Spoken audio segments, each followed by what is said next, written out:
All right, y'all. Today's practice will be focused on your shoulder blades. And the reason why we're focusing on shoulder blades is because they're a really important piece of the structure and function of your shoulders. I find that when people have pain or chronic tension or tightness in their shoulders, but also in their back or neck, that it can be really helpful to make sure that the shoulder blades are able to move, and that we have good control and coordination of the movements of the shoulder blades. So if you have a yoga block, grab your yoga block. Make sure you have a little piece of wall that is free of furniture that you can stand against. You don't need much space, just enough space for the back of your body. And if you don't have a yoga block, you may like to grab something of a similar size and shape, a tissue box or a Tupperware container or something like that. You don't need it, but it is going to help you really feel what's happening in the back of your body, because sometimes that can be kind of challenging, okay? So we're going to start out with this block or whatever you can find, and we're going to place it on the back to help you feel what your shoulder blades are doing. So this can be kind of challenging depending on your shoulder mobility. If you're not able to reach your back to place the block, then you might get someone to help you if possible. So you're going to place the block on your mid-upper back between your shoulder blades on the narrow setting so that the block fits in between your shoulder blades more or less.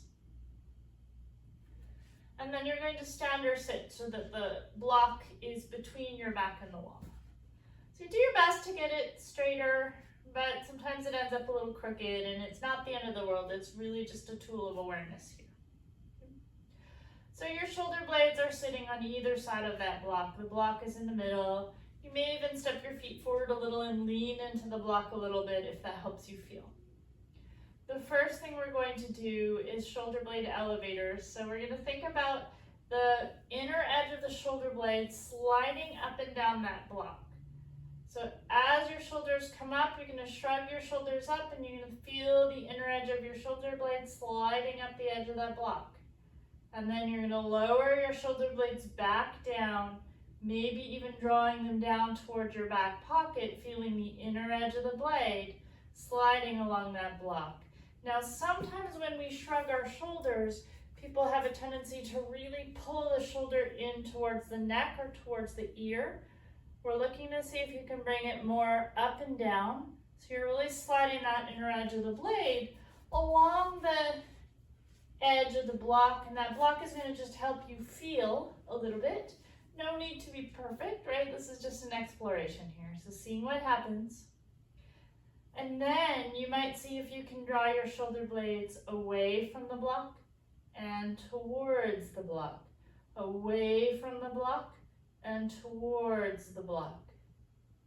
Okay, so your shoulders are going to be moving in and out. And then it can be interesting to try the same thing in a different arm position. So maybe you'll reach your arms forward and hold opposite elbows. You could also hold the strap if you have one. And you're going to think about, with your arms in this position, lifting and lowering your shoulder blades along the block. And you may notice, hey, this feels kind of different now that I've done something different with your arms. Just a reminder, these movements should be comfortable and easy. So we're not looking to go into any ranges that are painful. Not everything's for everyone. This is not for you. Skip it and get some more personalized guidance if you need to. And then we're going to see, can you, with your arms in this position, draw your shoulder blades wide away from the block and squeeze them in towards the block. Maybe that's available in your body, maybe it's not available, and then you can just get curious about that. So there's nothing magic about the block, but it's just providing you a way to feel your back, because it's back there, and you're not necessarily able to see it, you're not able to be quite aware of it in the same way that you're often aware of things in the front of your body. And so this provides some really useful feedback, okay? For the next version of this that we're going to explore, we're going to come down onto hands and knees. And I want to offer a variation for those of you who are not able to comfortably be on hands and knees. So if that's you, you could bring your hands onto the wall so that you have your arms in the same position that you would have them in on the floor, but you don't have as much weight in your arms. Now, if you do this, you're not going to be able to put a block on your back unless you have a second person to hold it there for you because of gravity. But this is a nice adaptation if you don't want to put all your weight in your hands. If you're coming down to the floor, you might take that block with you, and then you might come onto hands and knees. If your hands don't comfortably come flat on the floor, you could place fists on the floor instead in order to help you be a little more comfortable. You're welcome to take the hands wider or more forward if that helps you at this time. And completely optional, but if it feels like this is doable for you, or if you have someone who can help you out, you might place that block again on your upper back between the shoulder blades. Now it's going to have to balance there. And as you can see, I'm having a little trouble with it. It's not always easy to do. It does not have to be perfect, but it is going to give you just a little bit of sensory feedback on your back, and it may well fall, so that's okay as well.